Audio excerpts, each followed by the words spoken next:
कहता है CM club for social club also run the cafe for use by members.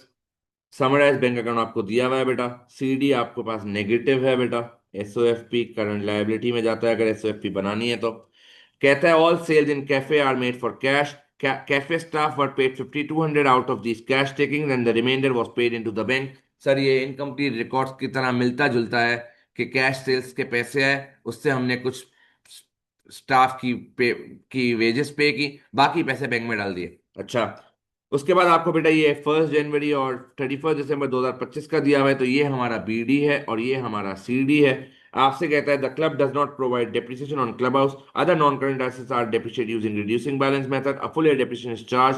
यानी policy 1 है, मैंने आपको बताया था। अगर रेट और मेथड ना दे, क्वेश्चन साइलेंट होगा तो रीवैल्यूएशन मेथड लगाऊंगा, लेकिन यहाँ उसने रीवैल्यूएशन मेथड नहीं कहा, रिड्यूसिंग बैलेंस कह दिया है बेटा। उसके बाद कहता है expenses charge to cafe are 1/3 of total depreciation and 40% of the total cost of heat and lighting. यानी कैफे में डेप्रिसिएशन का जो टोटल है उसका 1/3 जाएगा और हीटिंग एंड लाइटिंग का 40% जाएगा, और सारी सब्सक्रिप्शंस बैंक अकाउंट में पे होती हैं। तो मैंने ये सवाल पढ़ लिया। क्लोजिंग किस किस का नहीं दिया हुआ? Sir other non current asset cost का नहीं दिया हुआ और प्रोविजन फॉर डेप्रिसिएशन का नहीं दिया हुआ। ठीक है सर, हम निकाल लेंगे, कोई मसला ही नहीं है। प्रिपेयर कैफे स्टेटमेंट प्रॉफिट और लॉस। सर आ जाए बना लेते हैं कैफे स्टेटमेंट का प्रॉफिट और लॉस। सर सेल्स से स्टार्ट करते हैं, बताया था मैंने आपको बेटा। आ जाए। तो हमारे पास बेटा, और हमारे पास कैफे टेकिंग्स आ रही हैं 10,400 की। लेकिन ये हमारा बैंक अकाउंट है, अगर याद हो, रिसिप्ट्स एंड पेमेंट्स हमारा बैंक अकाउंट होता है। ये हमारी सेल्स नहीं है बेटा, क्योंकि सेल्स की अमाउंट जो हमें मिली थी उसमें पहले हमने 5200 का कैफे स्टाफ को वेजेस पे कर दिया है। यानी हमारी कैश सेल्स 10,400 नहीं, 10,400 प्लस 5200 थी बेटा। तो cafe takings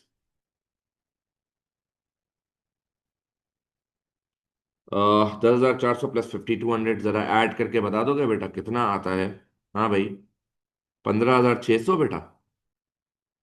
less cost of sales,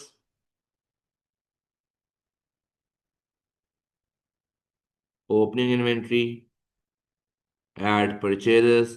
purchases में पीएलसीए बनाऊंगा, मैंने आपको बताया था। अगर अगर जो है वो एग्जामिनर ने पेबल का पेबल्स का बीडीसीडी गिवन होगा तो आपको पीएलसीए बनाना होगा। तो यहाँ पे उसने आपको दिया है बेटा amount owing to cafe suppliers, तो पीएलसीए से आपको परचेजेस निकालनी पड़ेंगी। तो आ जाए जरा पीएलसीए बना लेते हैं बेटा। Working number 1 पीएलसीए। आ जाओ। पीडी इधर आता है, सीडी इधर आता है, और जो बैंक अकाउंट में पेमेंट्स की हैं वो इधर आ जाएंगी। तो आपके पास आराम से क्रेडिट परचेज निकल जाएगा। तो आ जाए, BDCD कितना है? 990 और 680 बेटा। 990 और 680 बेटा। और पेमेंट्स आपने कितनी की हैं बेटा? सर पेमेंट आपने की है कैफे सप्लायर्स को 6410। तो मुझे बता दो कि मेरी क्रेडिट परचेज कितनी आएगी। हाँ भाई, जरा बता दें मेरी क्रेडिट परचेज कितनी आ रही है सर। बोलो बेटा, कितनी आ रही है मेरी क्रेडिट परचेज? हाँ भाई, बता दें सर, कितनी आ रही है क्रेडिट परचेज यार? 6100। सर ले लें क्रेडिट परचेज 6100। ओपनिंग क्लोजिंग ले लेते हैं बेटा। Less closing inventory. यार जल्दी जल्दी वैल्यूज बताओ बेटा। तो ओपनिंग इन्वेंट्री, क्लोजिंग इन्वेंट्री किधर है सर? ये रहा, 350 और 390 है बेटा, ले लो। 350 और 390। जरा बताओगे कॉस्ट ऑफ सेल्स कितना आता है? हाँ भाई, जरा बता दो कॉस्ट ऑफ सेल्स कितना आता है बेटा। कितना आ रहा है कॉस्ट ऑफ सेल्स? 6060 आ रहा है बेटा। और प्रॉफिट बता दो, ग्रॉस प्रॉफिट बता दो कितना आ रहा है। ग्रॉस प्रॉफिट बता दो बेटा कितना आ रहा है। 7 8 9 10 11 12 13 14 15। 9,000 कुछ आएगा, 9,540 बेटा। लेस एक्सपेंसेस करूंगा, आ जाए। कितने मार्क्स का है सर ये? सर 6 मार्क्स मुफ्त के हैं। सर पहले तो कैफे स्टाफ को आपने पे किया है, लेकिन चेक कर लो कोई अक्रूड प्रीपेड तो नहीं है। नहीं सर, कैफे स्टाफ का कोई अक्रूड प्रीपेड नहीं है। तो 5200 हमने कैफे स्टाफ को पे किया है बेटा। Cafe staff 5200। Sir heating and lightning का अकाउंट बनाना पड़ेगा, पाप का अकाउंट बनाना पड़ेगा बेटा, मैंने आपको बताया था। यहाँ बना देता हूँ ताकि यहाँ डिप्रिसिएशन की वर्किंग हो जाए। हीटिंग एंड लाइटनिंग बेटा, वर्किंग 2। आ जाओ। सर वो पाप अपा दिया हुआ है आपको। सर ये रहा, अक्रूड है बेटा 380 और 460। पाप का अकाउंट बनाते हैं अगर याद हो बेटा आपको। पाप प्रीपेड बीडी है नहीं, प्रीपेड सीडी भी नहीं है। अक्रूड बीडी और अक्रूड सीडी आपके पास है बेटा, विच इज 380 और 460 बेटा। 380 और 460। और हमने पेमेंट की है बेटा, हमने पेमेंट की है बेटा हीटिंग एंड लाइटनिंग की, ये रही 5420। बताओगे कितना आता है सर मेरे पास बैलेंसिंग फिगर? हाँ भाई, कितना आता है बैलेंसिंग फिगर? कितना आता है सर? बोलो यार।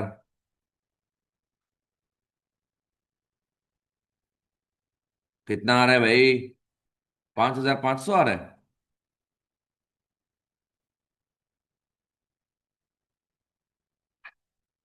सर इसने क्या कहा था आपको? सर इसने आपको कहा था एक्सपेंसेस जो है वो 40% जो है वो हीटिंग एंड लाइटनिंग के कैफे में जाएंगे। तो जरा इसका 40% निकालोगे बेटा, कितना आता है? 40 और 60 निकाल लो, कितना कितना आता है? हाँ भाई, निकालो बेटा 40 और 60 कितना। भाई जवाब क्यों नहीं दे रहे हो यार? 2200 और दूसरा 3300। तो सर 2200 यहाँ चले जाएगा हीटिंग हीटिंग एंड लाइटनिंग।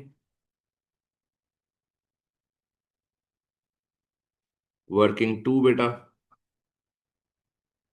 कितना? 2200 बेटा। उसके बाद सर डेप्रिसिएशन का चेक करिएगा बेटा। सर अब देखो, मेथड दिया हुआ हो या ना दिया हुआ, हमें हमें मैंने आपको पढ़ाते हुए भी बताया था बेटा, हमें ओपनिंग वैल्यू ऑफ, जिस तरह हम रीवैल्यूएशन करते हैं ना वैसे ही स्टार्ट करेंगे। Opening value at purchase less disposal. अगर रीवैल्यूएशन होगा ना बेटा, अगर रीवैल्यूएशन होगा ना बेटा तो लेस क्लोजिंग कर दूंगा और डेप्रिसिएशन आ जाएगा। अगर रीवैल्यूएशन नहीं है तो आप इसी वैल्यू को टोटल करके जो आंसर आएगा उस पर रेट लगाओगे, क्योंकि पॉलिसी वन है बेटा सवाल में। आपके पास ओपनिंग एसेट था 17,800 का, देखो। और ये 17,800 जो है वो आपकी कॉस्ट है बेटा। ठीक है, सुनना। आपने नॉन करंट एसेट नया खरीदा है बेटा 1800 का, और कोई बेचा नहीं है क्योंकि रिसिप्ट्स में कुछ नहीं आ रहा बेटा। यानी हमने खरीदा है 1800 का, बेचा कुछ भी नहीं है बेटा। तो मेरी क्लोजिंग कॉस्ट कितनी आ गई सर, कोई बताएगा? हाँ दोस्त, मेरी क्लोजिंग कॉस्ट कितनी आ गई बेटा, कोई बताएगा? क्लोजिंग वैल्यू कितनी आ रही है सर? 19,600। और रिड्यूसिंग बैलेंस मेथड उसने कहा है आपको कितना बेटा? 10%। ये मेरी कॉस्ट आई है, मुझे इसमें से पुराना डेप्रिसिएशन माइनस करना पड़ेगा, विच इज 3100। माइनस 3100 बेटा, आ जाओ। क्लोजिंग वैल्यू है 19,600 माइनस 3100 का 10%, आपका डेप्रिसिएशन आ जाएगा। जरा बताएंगे कितना आता है मेरा डेप्रिसिएशन? हाँ भाई, 1650। आपसे क्या कहा था उसने? आपसे कहा था 1/3 ऑफ टोटल डेप्रिसिएशन कैफे में जाएगा। तो 1/3 और 2/3 निकाल लोगे बेटा और मुझे बताओगे कितनी वैल्यू आती है? हाँ भाई, बताएं सर कितना कितना आ रहा है? 550 और 1100। तो सर मैं 550 ले जाऊंगा अभी यहाँ पे डेप्रिसिएशन के नाम से। और कोई डेप्रिसिएशन क्लब हाउस का उसने मना कर दिया कि कोई डेप्रिसिएशन नहीं है। तो जरा ऐड कर लेंगे बेटा, और कोई एक्सपेंस तो नहीं है ना यार? चेक कर लो और ऐड कर लो, मैं देख लेता हूँ तब तक सवाल में। सर और कोई एक्सपेंस मुझे दिख तो नहीं रहा। नहीं, कोई भी नहीं है बेटा और एक्सपेंस। जरा बता दोगे कितना आ रहा है एक्सपेंस का टोटल? और फिर प्रॉफिट फ्रॉम ट्रेडिंग भी बता देना बेटा कितना आ रहा है। बताओ यार कितना आ रहा है भाई? इनकम एंड एक्सपेंडिचर बनाना है उसके बाद। ओके, अक्यूमुलेट फंड भी बनाना है, क्या बात है सर। जरा बता दें कितना आ रहा है, आसान सवाल है यार, इतना मुश्किल नहीं है। 7950 बेटा। जरा बता दो प्रॉफिट कितना आ रहा है? जरा बता दें बेटा प्रॉफिट कितना आ रहा है?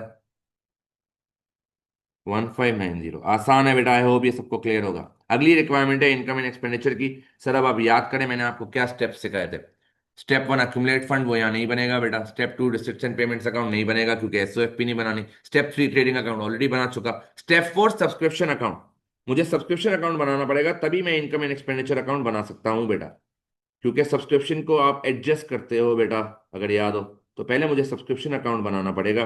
Arrear BD, advance BD, advance CD, working है तो शॉर्ट फॉर्म अलाउड है बेटा, बताया था एरियर सीडी। आ जाए जरा ले लेते हैं। सर ये आ रहा है सब्सक्रिप्शन इन एडवांस 300 और 200, 300 और 200, और एरियर्स है 800 और 1200, 800 और 1200 बेटा। और आपको जो पैसे मिले हैं बैंक अकाउंट से वो यहाँ आ जाएंगे बेटा। कितने पैसे मिले हैं? सर हमें मिले हैं 10,100। सर बता देंगे इनकम एंड एक्सपेंडिचर की वैल्यू कितनी आएगी? हाँ भाई, जरा बता दें इनकम एंड एक्सपेंडिचर की वैल्यू कितनी आएगी? हाँ भाई, बता दें सर इनकम एंड एक्सपेंडिचर की वैल्यू कितनी आएगी? 10,600। सर बना लेते हैं, आ जाए क्लब का इनकम एंड एक्सपेंडिचर अकाउंट। बाकी तो सब निकला हुआ ही है बेटा, अब तो कुछ वर्किंग ही नहीं करनी, सब हो गया सर। ट्रेडिंग अकाउंट से ही सब कुछ, सारी वर्किंग्स हो चुकी हैं। सबसे पहले बेटा प्रॉफिट फ्रॉम ट्रेडिंग 1590 आ रहा था शायद। Profit from cafe, specific word लिखना बेटा ज़्यादा बेहतर है। 1590। और उसके बाद सब्सक्रिप्शंस बेटा 10,600। और कोई इनकम नहीं है बेटा, ऐड कर लो ज़रा इनकम्स को। मैं लेस एक्सपेंडिचर करता हूँ बेटा। हाँ भाई, कितना आ रहा है इनकम का टोटल? 12,190। सर एक्सपेंडिचर के टोटल पे हैं। सबसे पहले हीटिंग एंड लाइटनिंग की अभी वैल्यू निकाली थी बेटा। उसके बाद हमने डेप्रिसिएशन की वैल्यू निकाली थी बेटा। पहले वर्किंग से सारी उठा लूंगा चीज़ें। हीटिंग एंड लाइटनिंग कितना था? 3,300, और डेप्रिसिएशन 1,100 बेटा। 3,300 और 1,100, 3,300 और 1,100 बेटा। वर्किंग 2 और 3 बेटा, और ये मेरी वर्किंग 4 हो जाएगी यहाँ पे। सर उसके बाद सवाल पे आ जाए। सर और क्या लूंगा मैं? सर और आप लेंगे club manager salary, other operating cost, bank interest का कुछ कहा है आपको? सर कोई लोन वोन की अमाउंट नहीं दी तो यही लूंगा बेटा। 190, 7,000 और 2,440। 190, 7,000 और 2,440, ये है बैंक इंटरेस्ट बेटा। ये है ऑपरेटिंग कॉस्ट बेटा। और दूसरा था क्लब मैनेजर सैलरी। ऐड कर लो बेटा और मुझे बता दो कितनी आ रही है मेरी एक्सपेंडिचर का टोटल। सर 14030, इसका मतलब सर डेफिसिट आ रहा है। कितने का डेफिसिट आ रहा है सर? कोई बता देगा? हाँ भाई, कितने का डेफिसिट आ रहा है सर? 1840। उसके बाद है बेटा क्या कहता है? Calculate the clubs accumulate fund eight 31 दिसंबर 2025। मैंने आपको पहले भी बताया था बेटा, सबसे आसान तरीका इसको करने का क्या है? आप अक्यूमुलेटेड फंड ओपनिंग निकाल लो बेटा, उसमें ऐड सरप्लस या डेफिसिट कर दो, आपके पास क्लोजिंग आ जाएगा बेटा। अक्यूमुलेट फंड एट 1 जनवरी 2025 निकाल लूंगा बेटा मैं अभी नीचे। लेस कर दूंगा डेफिसिट बेटा, जो कि इस सवाल में हमें हुआ है 1840 का डेफिसिट बेटा। तो मेरे पास ऑटोमेटिकली क्लोजिंग अक्यूमुलेटेड फंड आ जाएगा। अक्यूमुलेटेड फंड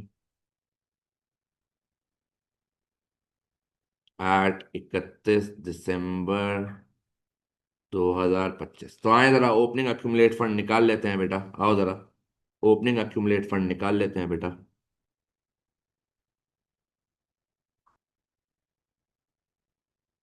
सर सबसे पहले बीडी नेगेटिव है, चेक कर लो बेटा। क्रेडिट पे आ रहा है बैंक 470।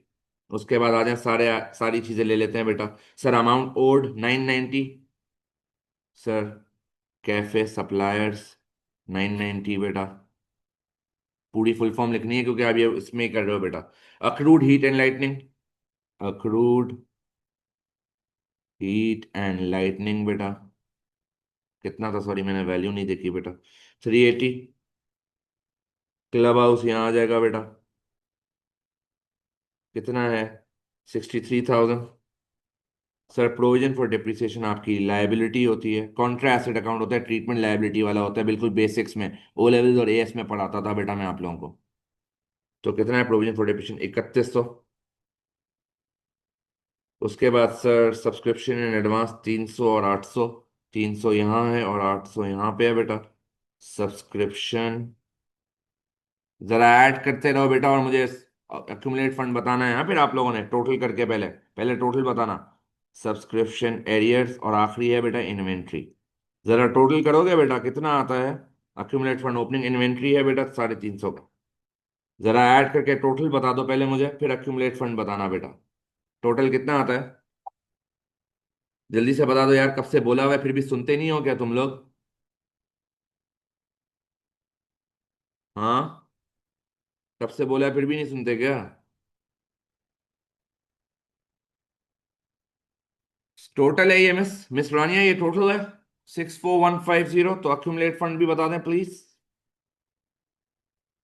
बताएं कितना आ रहा है accumulate fund? 2210। Are you sure? नहीं भाई, ऐसे इतना नहीं आ सकता मीना, इतना कम नहीं आ सकता भाई।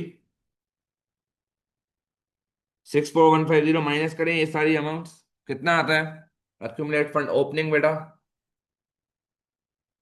58910। सर जरा कर लें और मुझे बताएं मेरा क्लोजिंग अक्यूमुलेट फंड कितना आता है? 58910 माइनस डेफिसिट बेटा 1840 का, तो कितना आएगा? जरा बता दें। हाँ भाई, जल्दी जल्दी, कितना आ रहा है? 58910 माइनस 1840, क्लोजिंग अक्यूमुलेट फंड कितना आ रहा है बता दें भाई, फटाफट से। 57070। क्या ये क्लियर है सर? हमें जल्दी बताएं। हाँ दोस्त सुन लो बेटा। अ, अगर आप डायरेक्ट क्लोजिंग बनाओगे वो भी एक्सेप्टेबल है, लेकिन बेटा देखो एग्जामिनर का जब भी मार्किंग स्कीम देखोगे ना, एग्जामिनर हमेशा इस तरह से ही करता है। तो आपका फाइनल आंसर तो ठीक होगा, लेकिन वो आपके शायद इसके और इसके मार्क्स काट ले। प्रेजेंटेशन के हिसाब से, मैं प्रेजेंटेशन के हिसाब से बात कर रहा हूँ। ठीक है? नहीं, डिफरेंट आना नहीं चाहिए मिस रानी, आप गलती कर रही हैं कोई, तभी डिफरेंट आ रहा है, वैसे डिफरेंट नहीं आएगा। आप कोई ना कोई मिस्टेक करी होंगी। इसीलिए सबसे सेफेस्ट अप्रोच क्या है? सी, क्लोजिंग अक्यूमुलेट फंड में आपको एडजस्टमेंट्स करनी पड़ती हैं बेटा, हर हर चीज की। तो it is always a safest approach कि आप ओपनिंग बनाओ, उसमें से ऐड या लेस डेफिसिट सरप्लस कर दो, तो डायरेक्ट क्लोजिंग आ जाए। उस पंचायत में पड़ो ही नहीं बेटा। चलें। उसके बाद बोलते हैं club has an overdraft facility with bank for several years, the bank intends to withdraw that facility. Sir bank facility वापस लेने वाला है। Management committee wishes to improve the financial standing of the club. एक तो वैसे ही हमारा deficit हो रहा है, ऊपर से पैसे भी जा रहे हैं, तो लिक्विडिटी प्रॉब्लम भी आने वाला है। The club house contains several rooms which have not been used for years. Sir बहुत सारे कमरे हैं जो अभी तक यूज नहीं हुए हैं। Option one, to renovate the unuse rooms and find a tenant for them. Sir renovate करके अनयूज को टेनेंट ढूंढ लें। To sell the club house and with the proceeds buy smaller premises. बोल रहा है क्लब हाउस ही बेच दो और छोटे प्रेमिसेस पे काम कर लो। तो वही एडवाइस वाला आएगा बेटा 5 मार्क्स का। Advice the managing committee which option should choose. मैंने आपको बताया था बेटा, जब भी एडवाइस वाले सवाल आएंगे 5 मार्क्स का मतलब 4 बातें लिखनी है और 1 मार्क आपकी जस्टिफिकेशन का। तो पहले मैं ऑप्शन वन की चार 2 बातें लिखूंगा बेटा, और फिर ऑप्शन टू की 2 बातें। सर ऑप्शन वन में अगर मैं रेनोवेट करूंगा रूम्स को बेटा, तो पॉजिटिव क्या होगा? सर पहली बात तो सर, टेनेंट्स से आपको रेंटल इनकम मिलेगी। मैं आपको पॉइंट्स में लिखवा रहा हूँ, आपने पैराग्राफ में लिखना है बेटा। टेनेंट्स से जो है वो रेंटल इनकम मिलेगी और इससे हमारे क्लब का सरप्लस बढ़ जाएगा। लेकिन सर नेगेटिव क्या होगा? सर रेनोवेशन कॉस्ट आपका एक्सपेंस बढ़ा देगी। और अभी तो वैसे ही बेटा वो जो है ना वो आपसे बैंक ओवरड्राफ्ट वापस ले रहे हैं, तो रेनोवेशन का खर्चे से खर्चा कहाँ से करोगे बेटा आप? तो ये तो ऑप्शन वन हो गया। ऑप्शन टू बेटा, sir sell the club house and with proceeds buy smaller premises. Sir अगर जो है वो आप क्लब हाउस बेच दोगे और छोटी प्रेमिसेस ले लोगे, तो आपको सेविंग्स होंगी बेटा, कैश सेविंग्स होंगी। Cash savings from the difference of club house and small premises. तो उससे क्या होगा सर? उससे क्लब की, सर उससे जो है वो क्लब की लिक्विडिटी और कैश फ्लो मैनेजमेंट इंप्रूव हो जाएगी बेटा। CFM मतलब कैश फ्लो मैनेजमेंट इंप्रूव हो जाएगी। सर नेगेटिव क्या होगा? सर नेगेटिव क्या होगा? सर मिस आपका इंटरनेट लैग कर रहा होगा। मैं पाकिस्तान से, आप लोग पाकिस्तान में बैठे ना बेटा, आप लोग का इंटरनेट का मसला होता है, यहाँ नहीं होता बाहर। आपकी वॉइस लैग, आपका इंटरनेट मसला कर रहा होगा। क्या मेरी आवाज अटक रही है भाई? जरा बताएंगे। हाँ दोस्त, क्या मेरी आवाज अटक रही है? ये पाकिस्तान वालों का मसला होता ही है, ऐसे फ्लेक्स करते हैं देखो हम लोग। हाँ, गरीब फील करवा रहा हूँ बेटा। चलो, सर नेगेटिव क्या होगा? सर नेगेटिव ये होगा कि हो सकता है लॉस ऑफ मेंबर्स बेटा। सर कुछ मेंबर्स हमारी पार्टनरशिप छोड़ के चले जाएं, क्यों? वो क्या बोलेंगे सर? भाई हमें तो बड़े क्लब में मजा आता था, ये छोटी प्रेमिसेस का तो हम मेंबर नहीं बन रहे भाई, हम अपनी मेंबरशिप विड्रॉ करवा रहे हैं और हम चले जाएंगे किसी अच्छे बड़े क्लब में, मेंबरशिप विड्रॉवल। तो sir 2 marks each, option one के 2 मार्क्स, ऑप्शन टू के 2 मार्क्स बेटा। जस्टिफिकेशन आप अपने हिसाब से लिख सकते हो, मैं अपने हिसाब से आपको लिखवाऊंगा। Considering the options, option one is feasible as it will yield extra income and the membership will also not be lost to competitors।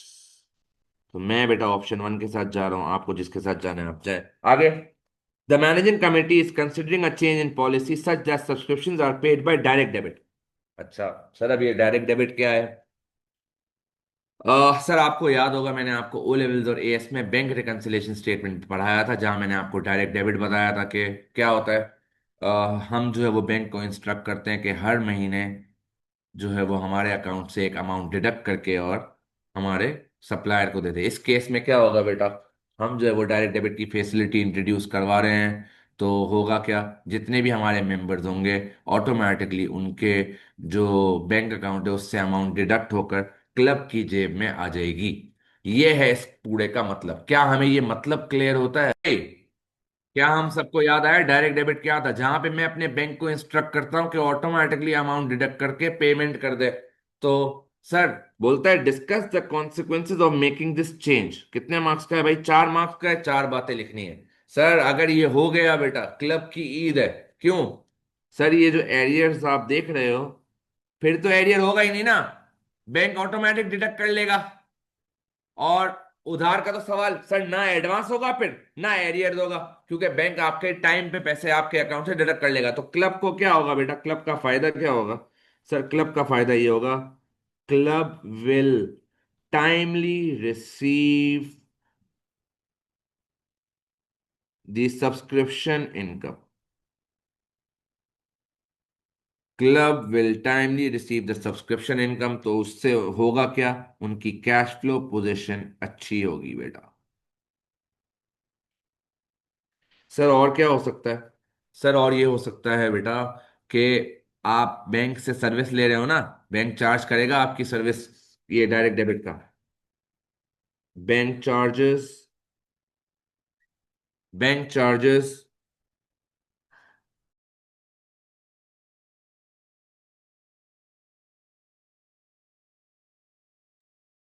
Bank charges, bank might charge a service cost, इस तरह लिख सकते हैं बेटा। Bank might charge service cost for providing direct debit facility. तो अगर वो हमसे पैसे चार्ज करेगा बेटा, तो जाहिर सी बात है हमारा एक्सपेंस बढ़ जाएगा और हमारा सरप्लस कम हो जाएगा। सर और क्या हो सकता है? सर जैसे ही मेंबर्स को पता चलेगा ना, सर जैसे ही मेंबर्स को पता चलेगा कि भाई ये डायरेक्ट डेबिट वाली फैसिलिटी आने वाली है, सर जो लोग ऐसे होते हैं कि भाई सर्विस लेते रहो, पैसे बाद में देखेंगे, बाद में पैसे पे करेंगे, वो तो पहले फुर्सत में बेटा भागेंगे, ये फ्री फंड के लोग। क्यों सर? क्योंकि अगर डायरेक्ट डेबिट इंट्रोड्यूस हो गया तो उनके अकाउंट से पैसे डिडक्ट हो जाएंगे। तो मेंबरशिप ऑफ क्लब